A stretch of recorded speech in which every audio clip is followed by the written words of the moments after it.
Hey, if you're new here, I was attempting to go single-use plastic free every day for the month of April, aka Earth Month. Every piece of plastic that I did end up using went into this big bowl, and this is finally my final update. Looking back, it seemed like on average I'd run into one unavoidable piece of single-use plastic every few days. However, today's bowl edition was a little different. At work, I use this bright colored paper tape. Now it's not exactly plasticky, in fact I'm not exactly sure what it's made of, but like the Band-Aids, to cover my bases, I've collected the tape that I used all month to add to the bowl. I was definitely making an effort to use the least amount of tape as possible, and I'm surprised I managed to use so little tape. In the bowl it goes. Here it is, the full month. I had absolutely no idea what to expect before starting this challenge. I was worried that due to unforeseen circumstances, I'd use way more plastic than anticipated and the bowl would be overflowing, but I'm still pretty proud of it. Most individual days of the month has zero single-use plastic go through my hands, which is pretty epic in my opinion. What surprised me most is the vast majority of the plastic used was out of my control either due to situations at work or mail shipments.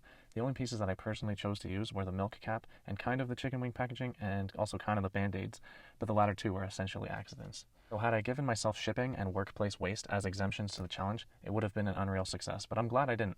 The challenge really helped me visualize and hone in on where these pesky plastics may be coming into my life. For today's tip, it's going to be extra brief because I know a lot of people who are environmentally conscious also really limit their meat consumption. However, I'm not quite there yet. I don't want to dwell on a bunch of imagery of butchered meat, but I did want to mention that asking around and finding a butcher shop that was okay with me bringing my own reusable containers was a huge lifesaver this month. With that, I am finished with this video series. It was interesting. I would have never thought that the video making portion of this challenge would be by far the most challenging part. The time commitment alone was so much more challenging than trying to avoid single-use plastics. So if you're someone who can easily and consistently make video content, I'd bet that you can just about ditch plastic as well. I know I always mention that no one needs to be perfect, but I also want to reiterate that going absolutely plastic-free may not even always be the best course of action. I witnessed a perfect example at work. Glow sticks being used to temporarily illuminate a tripping hazard when a light was not available. It's single-use plastic that could not only save someone's life, potentially, but it could directly save someone from using a heap of Band-Aids and their packaging.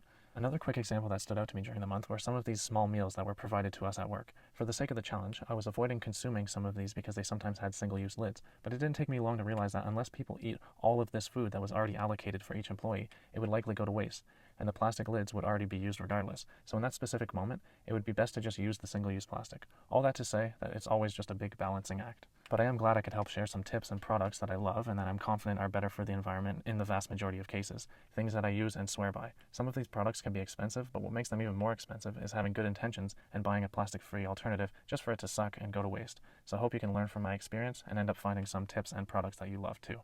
And with that, thanks for watching. It's been a fun and very interesting experience.